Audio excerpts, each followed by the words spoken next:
విశాఖలో ఋషికొండ అక్రమాలపై IAS Amrapali full focus పెట్టారు. రాష్ట్ర పర్యాటక అభివృద్ధి సంస్థ వైస్ చైర్మన్, మేనేజింగ్ డైరెక్టర్గా బాధ్యతలు స్వీకరించాక ఋషికొండ టాస్క్లో బిజీ అయిపోయారు.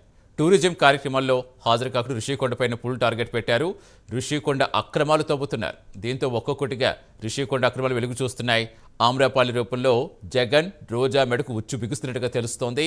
ఋషికొండ నిర్మాణాల్లో భారీ అవినీతి జరిగినట్టుగా, ఋషికొండ ఫైళ్లు మాయమైనట్టుగా గుర్తించారు. ఋషికొండ నిర్మాణంలో కీలక పాత్ర పోషించిన ఈడీ మల్రెడ్డి, ఈఈ రమణ పాత్రపై అనుమానాలు వ్యక్తం చేస్తున్నారు. గతంలోని రిసార్ట్ సామాగ్రి ఏం చేశారనే దానిపై ఆరా తీస్తున్నారు.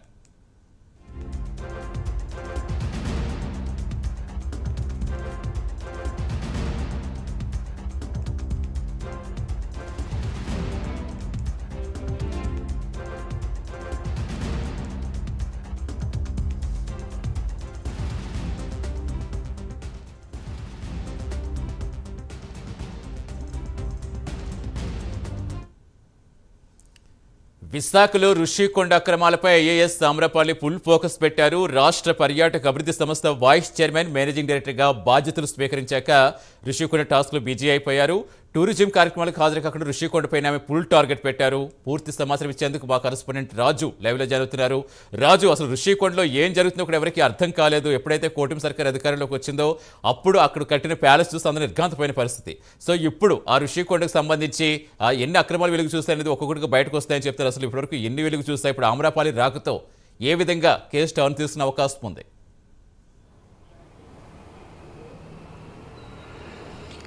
ఏదో తీగలాగితే డొంకంతా కదిలింది అన్నట్టుగా కూడా ఈరోజు ఋషికొండ పరిస్థితి కనిపిస్తుందని చెప్పుకోవచ్చు. ఎందుకంటే ఋషికొండలో అసలు ఎంత ప్రజాధనం వృధా చేసి ఈ బిల్డింగుల నిర్మాణం జరిగింది. ఎందుకంటే 5 బిల్డింగులు నిర్మాణం చేసిన తర్వాత ఏ బిల్డింగులు దేనికోసం వాడదామనుకుంటున్నారు అనేది ఏ ఒక్కటి కూడా క్లారిటీ లేదు. అప్పటి గతంలో చూసుకునేటప్పటికీ అప్పుడు మంత్రిగా ఉన్న బొత్స సత్యనారాయణ దీన్నేమో సచివాలయాల కింద వాడతాము, ఎందుకంటే విశాఖని ఆర్థిక రాజధానిగా మార్చబోతున్నాం కనుక, విశాఖను డెవలప్మెంట్ చేయకపోతున్నాం కనుక దాంట్లో భాగంగానే ఈ నిర్మాణాలు చేపట్టామంటూ కూడా బొత్స సత్యనారాయణ చెప్పిన పరిస్థితి.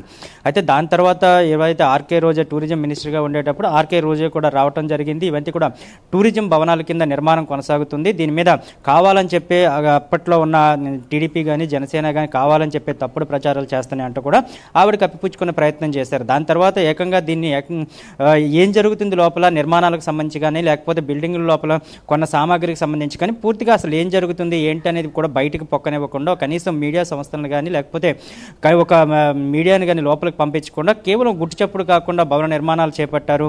లోపల సామాగ్రి మొత్తం కూడా కొనుగోలు చేశారు. అయితే మొత్తంగా ఓవరాల్గా కూటమి ప్రభుత్వం వచ్చిన తర్వాత ఈ భవన నిర్మాణాలకు కానీ లేకపోతే ఏదైతే అక్కడున్న ఫర్నిచర్కి, అదేవిధంగా అక్కడున్న సౌకర్యాలకి, విలాసవంతమైన ఈ భవనాల్లో విలాసవంతంగా జీవించడానికి కావాల్సిన ఏవైతే పనిముట్లు కానీ లేకపోతే పరికరాలు కానీ కొన్నారో వీటన్నిటిని కూడా ఓవరాల్గా 600 కోట్ల పైమాటే ఉంటుందంటూ కూడా కూటమి ప్రభుత్వం వచ్చిన తర్వాత ఒక నిర్ధారణకు రావడం జరిగింది. అయితే అప్పటి నుంచి ఇప్పటి వరకు చూసుకుంటే 3-4 నెలలు గడుస్తుంది. కానీ కూటమి ప్రభుత్వం దీనిపైన ఎటువంటి యాక్షన్ కూడా తీసుకోలేదన్నారు. కానీ మొన్న పవన్ కళ్యాణ్ వచ్చినప్పుడు కూడా బయట నుంచి పరిశీలించడం జరిగింది. దాని తర్వాత మన చంద్రబాబు వచ్చి కూడా లోపలికి వెళ్ళి అసలు ఏమేమి ఉన్నాయనే దాని మీద కూడా పూర్తిగా ఒక అవగాహన తెచ్చుకొని చేశారు. అయితే పూర్తిగా నిన్న మొన్నటి వరకు ఉన్న సిచ్యువేషన్ ఒకలాగా ఉంటే ఈ అమ్రాపాలు జాయిన్ అయిన తర్వాత ఫుల్ ఫోకస్ అయితే మొత్తం విశాఖలోని ఋషికొండ మీద పెట్టిందని చెప్పుకోవచ్చు. మొత్తం పూర్తిగా ఆవిడ ఇప్పటికే వచ్చినప్పటికీ అసలు నిర్మాణాలకు సంబంధించి కానీ లేకపోతే లోపల ఉన్న ఏవైతే అవకతవకలు జరిగాయి వీటన్నిటి మీద కూడా పూర్తి స్థాయిలో కూడా దర్యాప్తు చేస్తున్న పరిస్థితి కనిపిస్తుంది. అధికారులతో పాటు మొత్తం ఎవరెవరైతే దీంట్లో ఇన్వాల్వ్ అయి ఉన్నారో వీళ్ళందరినీ కూడా బయటకు తీసుకురావాలి, వాళ్ళందరిపై కూడా చర్యలు తీసుకోవాలంటూ కూడా ఆవిడైతే తలములకలై ఉన్న పరిస్థితి కనిపిస్తుంది. జాయిన్ అయినప్పటి నుంచి కూడా ఇప్పటి వరకు కూడా కేవలం ఋషికొండ అంతు తేలిద్దాం, ఎందుకంటే ఆ ఋషికొండకు సంబంధించి 600 కోట్ల ప్రజాధనాన్ని ఏ విధంగా దుర్వినియోగం చేశారో, అసలు నిజంగానే 600 కోట్లు అక్కడ ఖర్చు పెట్టారా అనే దాని మీద కూడా పూర్తిగా ఆవిడ దర్యాప్తు చేస్తున్న పరిస్థితి కనిపిస్తుంది.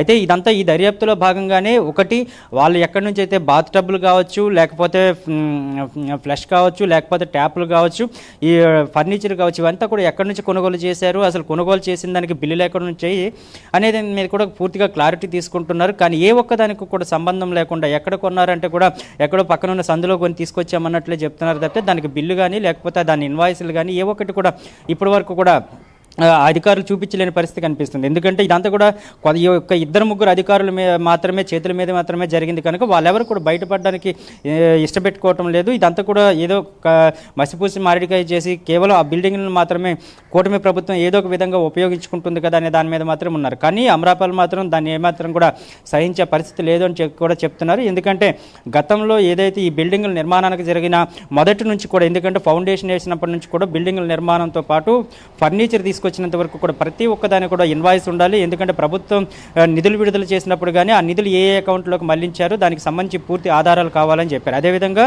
ఏవైతే సిమెంటు ఐరన్తో పాటు మొత్తం ఏవైతే కొనుగోలు చేశారో, ఫర్నిచర్ ఏదైతే కొనుగోలు చేశారో మొత్తం ప్రతి ఒక్కదానికి కూడా ఇన్వాయిస్లు ఉండాలి. ఇన్వాయిస్లు కూడా పక్కాగా ఉండాలి. దాని మీద కూడా జిఎస్టీ ఎంతవరకు చెల్లించడం జరిగింది, దాంతోపాటు ఏ షాపుల్లో కొన్నారు, ఎక్కడి నుంచి ఇంపోర్ట్ చేశారనే దాని మీద కూడా మొదటి విడతగా ఇదంతా కూడా దర్యాప్తు చేస్తున్న పరిస్థితి అయితే కనిపిస్తుంది. అది కాకుండా ఏదైతే పాత భవనాలని అప్పుడు ఏదో ఉండేవో వాటిని కూడా, ఆ రిసార్ట్లను కూడా పడగొట్టారు.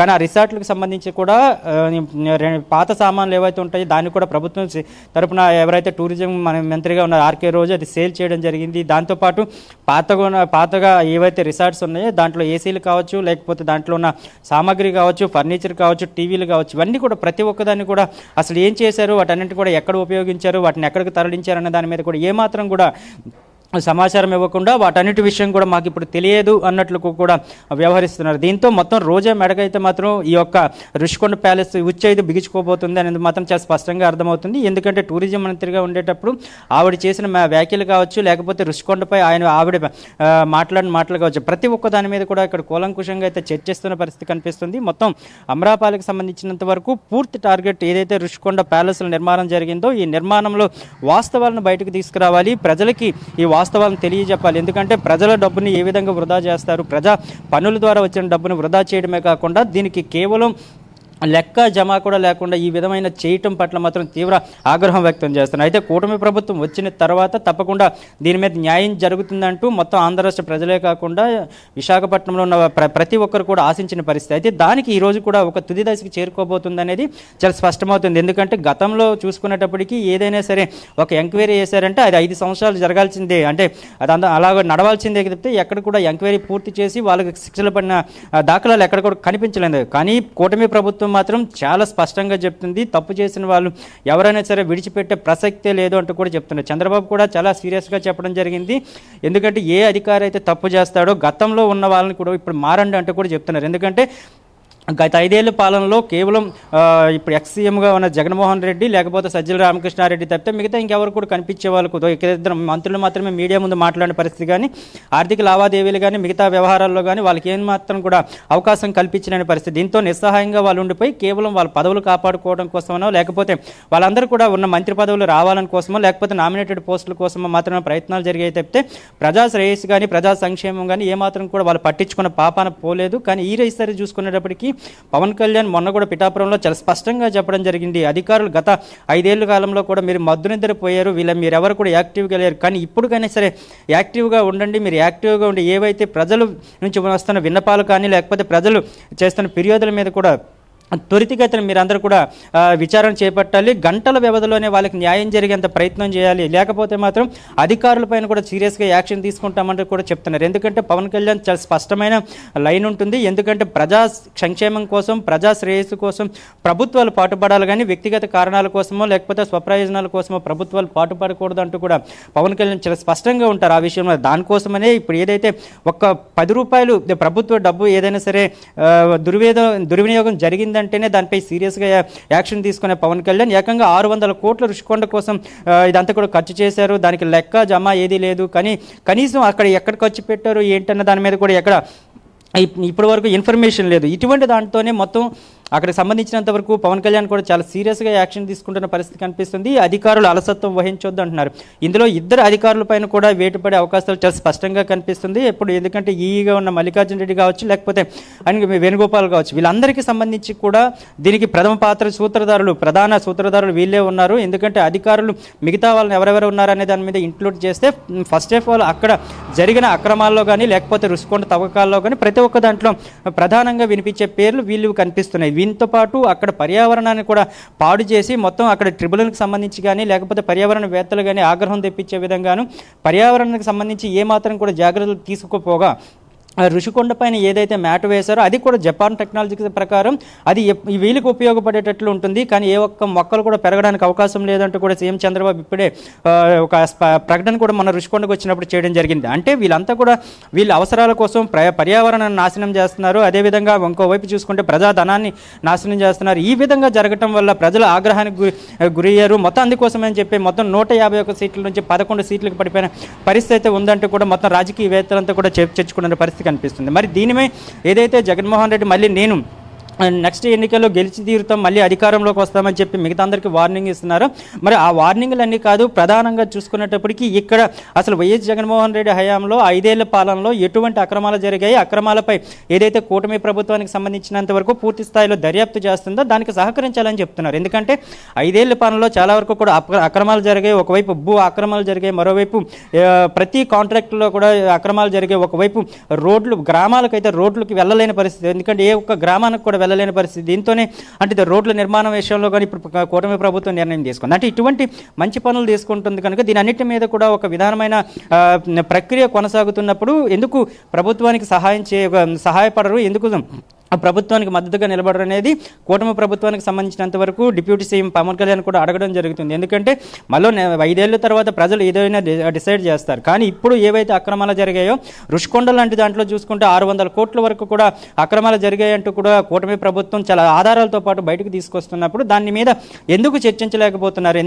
అదే దాని మీద కూడా చర్చకు రావాలి కదా అంటూ కూడా నిలదీస్తున్న పరిస్థితి అయితే కనిపిస్తుంది. ప్రధానంగా ఇక్కడ చూసుకునేటప్పటికీ ఆర్కే రోజా వచ్చేటప్పటికి మాజీ మంత్రిగా ఉన్న మాటలు కాదు, ఏకంగా అప్పుడు మంత్రిగా ఉండేటప్పుడు ఆవిడ మాట్లాడే తీరు చూసినట్లయితే ఇదంతా కూడా ప్రజల కోసం కడుతున్నాం, ఆంధ్రప్రదేశ్ అభివృద్ధి కోసం కడుతున్నాం, విశాఖపట్నం ఈ 5 బిల్డింగ్లు కట్టడం వల్ల ఋషికొండ ప్యాలెస్లు మొత్తం కూడా రావటం వల్ల మొత్తం విశాఖపట్నం ఒక విధంగా అభివృద్ధి చెందిపోతుంది, మొత్తం 30 ఏళ్ళు ముందుకు వెళ్తుంది, మొత్తం అభివృద్ధులు శరవేగంగా దూసుకుపోతామంటూ కూడా ఆవిడైతే ఏదైతే ప్రగల్భాలు పలికారో అవి ఇప్పుడు ఎందుకు రావటం లేదు, ఎందుకు వాటిని ఇప్పుడు సమర్థించుకుంటున్నారు అనేది మాత్రం చెప్తున్నారు. ఎందుకంటే అభివృద్ధి ఎక్కడికి వచ్చింది, ఎందుకంటే ప్రజాధనం పోగొట్టిన తర్వాత ఏదైనా అభివృద్ధి జరిగిందా, లేకపోతే ప్రజాధనాన్ని దుర్వినియోగం చేయడం వల్ల ఏమైనా అభివృద్ధి చేశారనే దాని మీద కూడా తీవ్రంగా చర్చ జరుగుతున్న పరిస్థితి కనిపిస్తుంది.